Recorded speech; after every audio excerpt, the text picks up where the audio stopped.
Yo, what's good, YouTube? This is Jay from TNJ, and welcome back to the Houston Oilers franchise.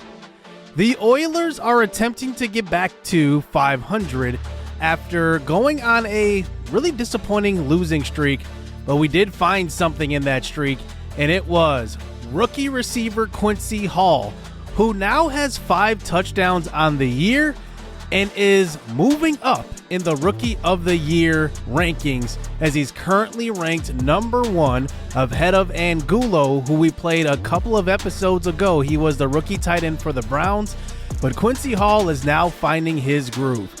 He's a guy that's interesting, an interesting build, 92 speed, 87 acceleration. He's a big body target, but now he's really starting to show off why he has that high release, and that is affecting his ability to get open, and he's been always open. And really, he's been opening up chances for Marvin Mims Jr. Initially, we were going to Marvin Mims pretty early and often, but now we have a second target to really go after in our receiving core.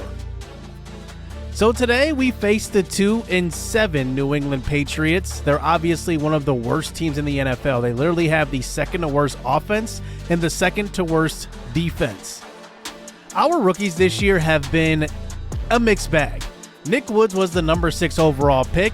So far, he hasn't really made an impact getting after the passer. He only has 1 sack to his name. Von Cross, who was picked 10 picks later, the rookie out of Georgia, he was added as the opposing pass rusher from Nick Woods, and those two combined only have 3 sacks. I'm pretty disappointed in that, but Woods has been more the run stopper. Von Cross has been trying to get off the edge, but hasn't really jumped to that next level yet. We all know about Keon Carter. He is having a good rookie season. But on the back end, we have rookie Alani Rutherford, who ended up being the highest overall player we drafted last year. And he is really, really good. He's right now at 82 overall with the temporary boost and morale boost.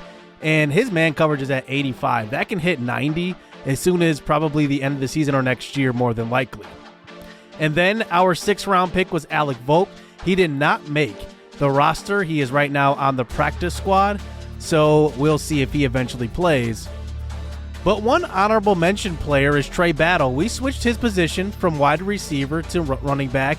He was an undrafted free agent. He was sitting in free agency with 99 speed, and we are deciding to give him a little bit of a boost to 74 carrying. Now, the reason why I'm doing that is because I think it's just fair that he is equaling at least the running backs in the NFL that have the least carry rating, and that is 74. So I will not let him go below 74, and he will get that boost to 74 carrying.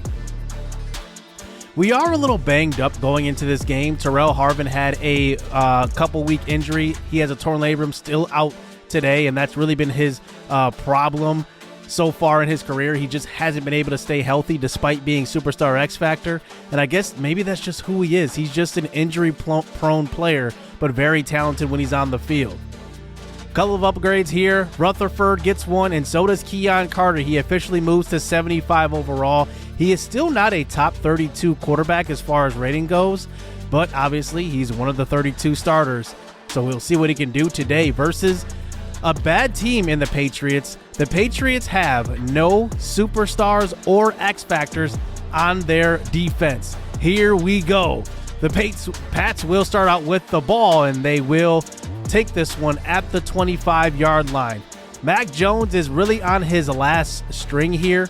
Like, this is his last chance to really show he can be a starter, and I don't think that's going to happen with the Patriots because they're going to have a top 5 pick, and more than likely they will select a quarterback. So they start out the game this time with a handoff to the left side. That's A.J. Dillon, who signed with them in the offseason last year, and he picks up a gain of 2.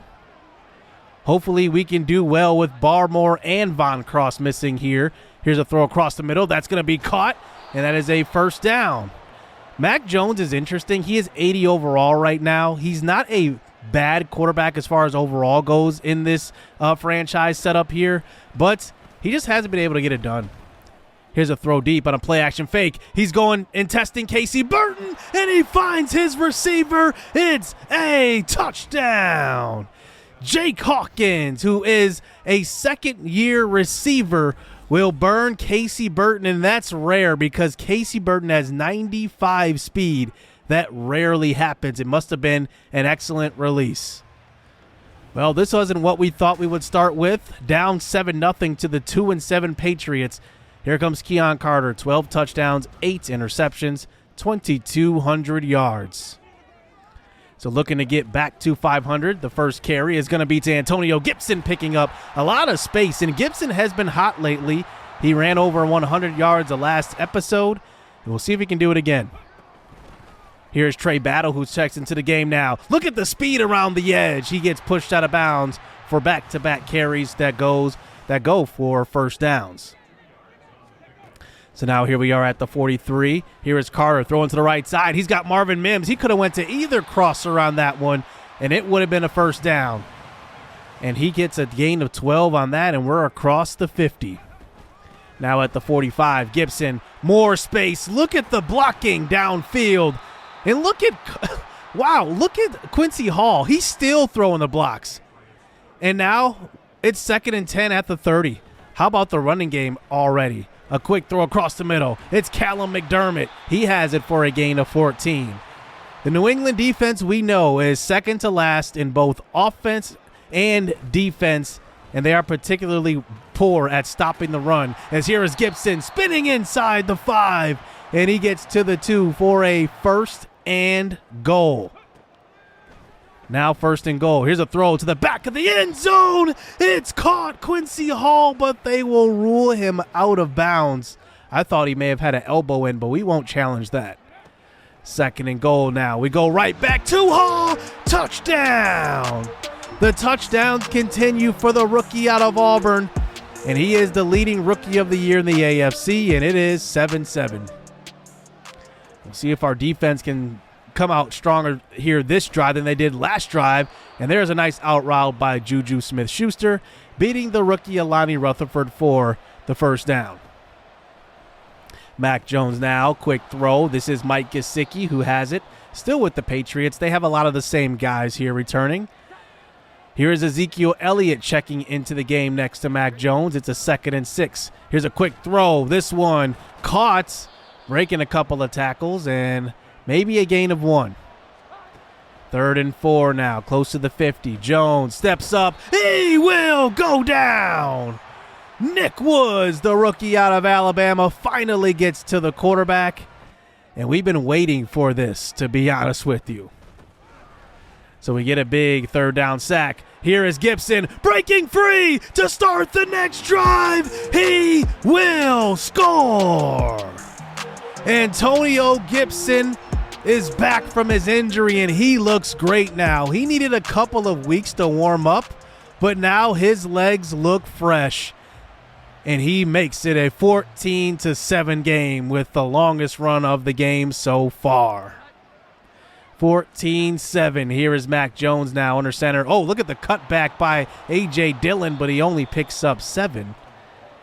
And we'll see if our defense can hold up once again. A nice stop last drive.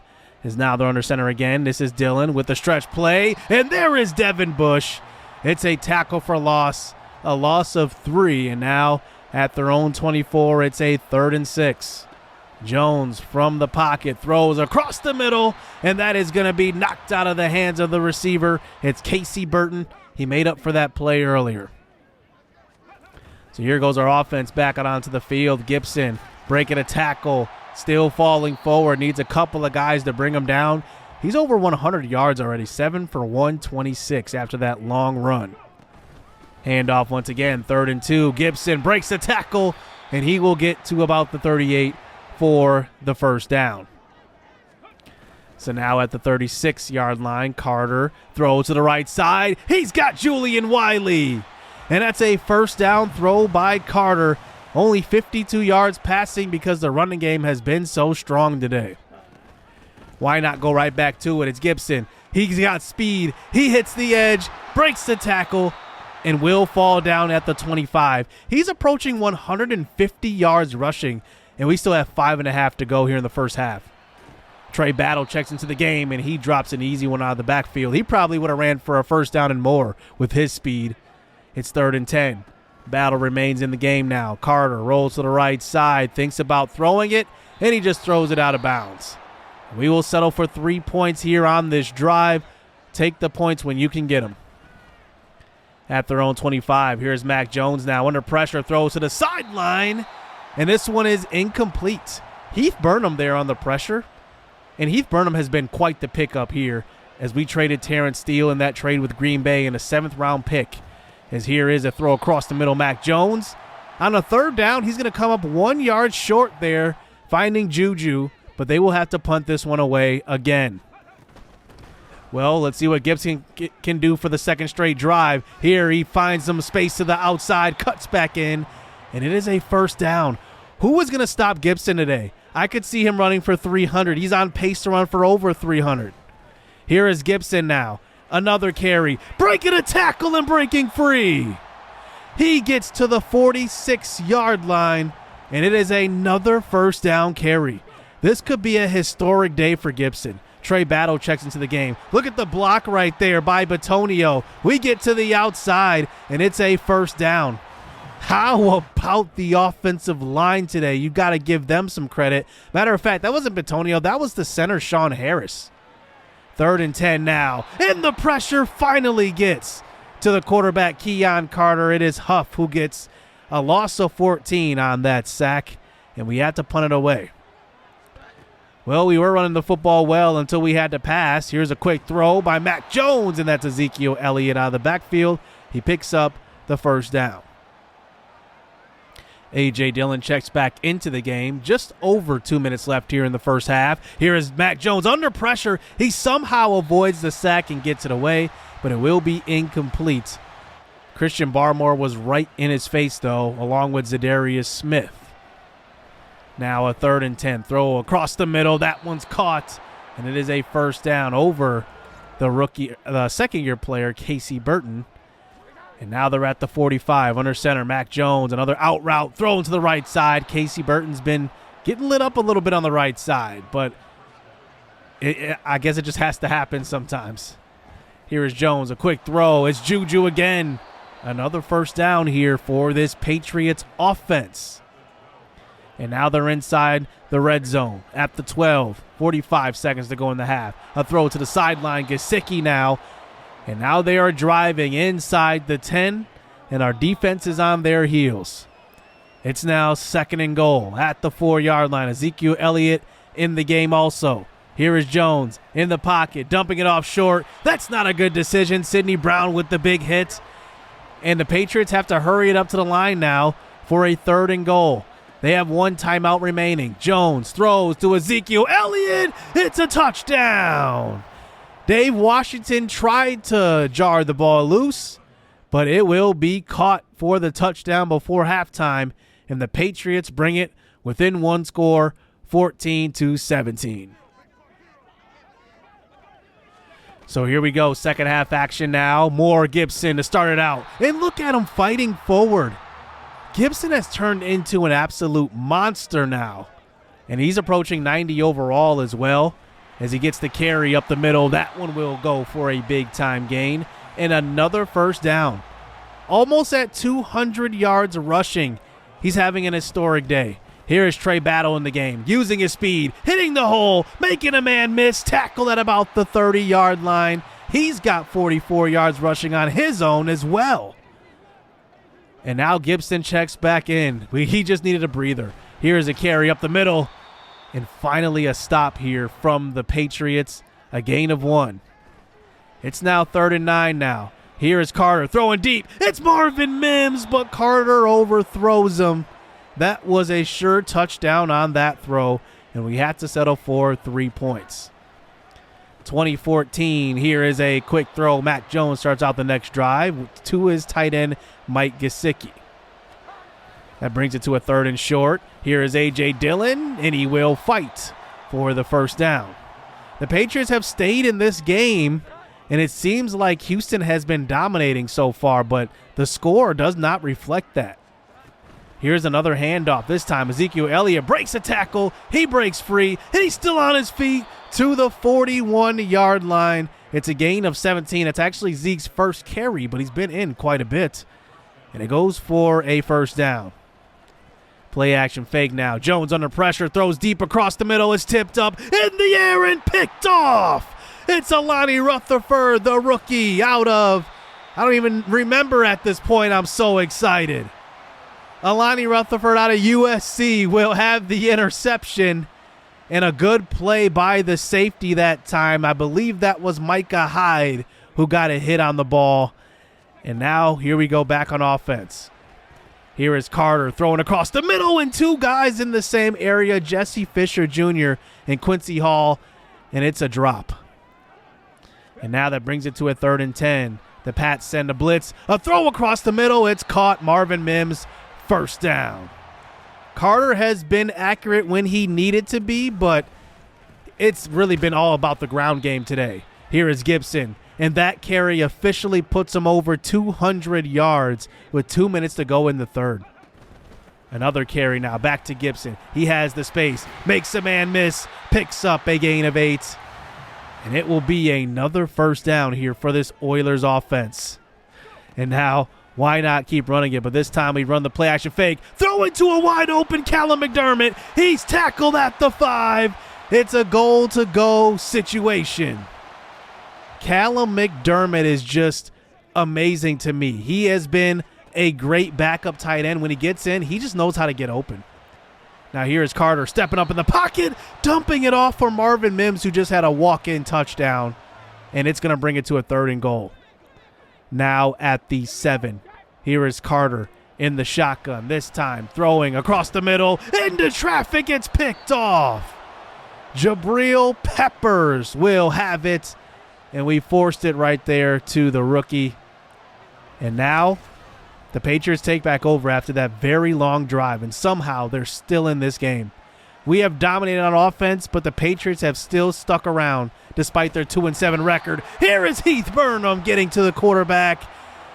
And how about this pickup? I think he's been one of the best pickups of this series so far. He's definitely made an impact. And now it's 3rd and 13. Ezekiel Elliott draw play. He has it. He spins. He falls forward. It's a first down. A 3rd and 13 draw play, and they get it with Ezekiel Elliott. Here is A.J. Dillon. He gets the carry, but a big-time hit by Barmore. Loss of 3. 2nd and 13 now.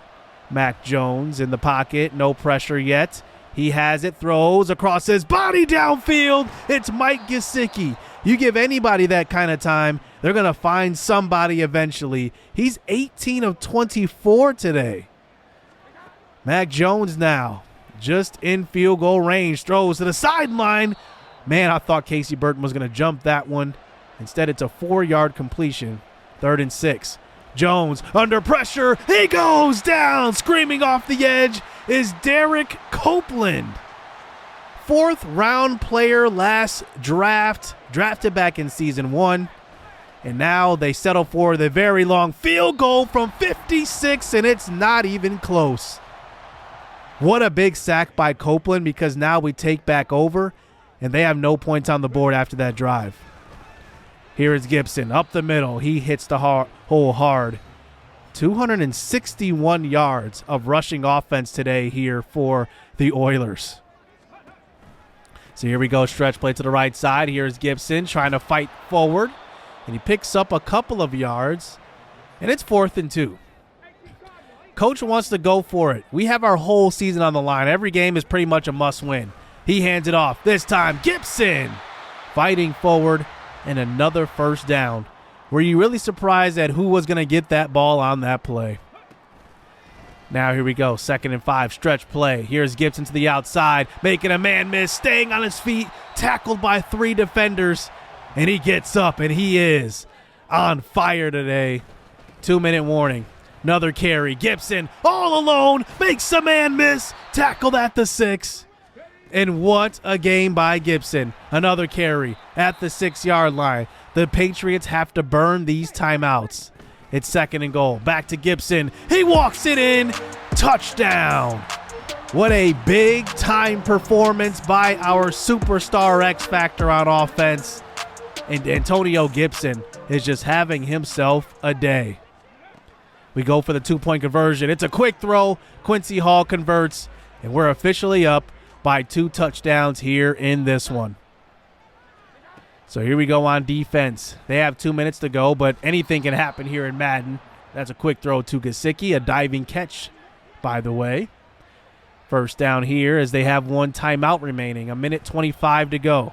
Here is Mac Jones stepping up. He gets hit on that throw, and it's incomplete. That one will fall out of bounds or be thrown out of bounds. Here is Mac Jones now throwing on a 3rd and 10. He just throws it out of bounds. It's now 4th and 10. This could be the game right here. I'm surprised Mac Jones got rid of that ball out of bounds. Here he is in the pocket, throws across the middle, standing tall. It's a catch. Mac Jones stayed in there for a while and took a big hit, but he's up and running here with the no-huddle offense. Here is Jones throwing short. This time it's Ezekiel Elliott, and we haven't seen this from Zeke since his early days. He's getting involved in the passing game quite a bit today. That eventually brings it to a 3rd and 5 at the 25. Here's a deep shot down the right sideline. It's incomplete. 4th and 5. The second 4th down on this drive with 15 seconds to go. Jones throws deep to the right side. This one is intercepted. It's Casey Burton, the second-year pro, and he's got 95 speed, and nobody is going to catch him. It's a pick 6 to end the game. How about Casey Burton finally making a play on the ball? And that's his 3rd interception of the season, and it effectively ends this game. And the Oilers are back to 500 here on the season. It feels good because I thought our season was going down fast when we hit 3 and 5. I had no idea what the outcome of the next 2 games were going to be, especially with that Jaguars loss. That Hail Mary was absolutely terrible. Like I felt dejected after that loss because we had an all hands on deck for a Hail Mary, stopped it, and then a roughing the passer penalty. That I thought our season was probably over, but this team keeps fighting. How about Antonio Gibson and the offensive line? Since we've traded Terrence Steele, we have given up 1 total sack, 1 sack since that trade. That's incredible. And it was the first sack here given up by Kevin Dotson in quite a while. And I got to give it up to our offensive line. Like, they are the reason we are winning these games. And it's been night and day since Terrence Steele actually left. I didn't realize how big of an impact he was making on that offensive line, but we just look so much better. Even on defense, we look better. I don't know what it is, but our confidence is just there. And right now, it's probably because we're winning. Casey Burton has an upgrade. He is a true 86 overall, but does get the +3 boost. And he's up over 91 in man coverage, 81 in zone. He looks just really, really good. I'm surprised he doesn't have more interceptions on him this year because his ratings say that he is a lockdown cornerback, and I expect more interceptions in the future. Antonio Gibson finally reaches the 90 overall threshold. He does get the morale boost up to 91, but he's officially 90, and he is the number 8 running back in the league. It's just been incredible here what Antonio Gibson's been able to do in this series. Season 1, he was amazing. Season 2, he was just as good. And now Season 3, he could be even better. It's just incredible. He's Player of the Week. There was no doubt in the league's mind who was going to get that award. And he's having an amazing season. He's top 8 in rushing despite missing 3 games. That's missing 3 games. He is still top 8 in rushing. It's just incredible what he's been able to do. And he's been a pass catching threat, and now he's a threat on the ground, maybe even more than catching the football. Like, it's crazy. But next episode, we face the Chiefs, who we have not defeated in this series at all. We are 0-4 versus the Kansas City Chiefs, but we do have reinforcements back. Terrell Harvin is off of the injured list now, and we will see how he can contribute. He has been kind of disappointing since being at least active because he's been hurt for quite a bit in his career. And then Von Cross returns as well. So can we get it done for the first time versus the Chiefs? If we win next episode, we are over 500 again, and we are officially on a big-time winning streak. We'll see what happens. Hit subscribe, hit that like button, stay tuned. Let's get it. Let's go. I like getting money, I got time to get it. Target on me, so my car's a tinted. Dancing with the devil, I don't bargain with it. Bobbing in the dash, and the stick is with it. And I hit the 4-5 on the west side. But I'm from the east side, this how we slide. This how we ride, yeah, this how we ride.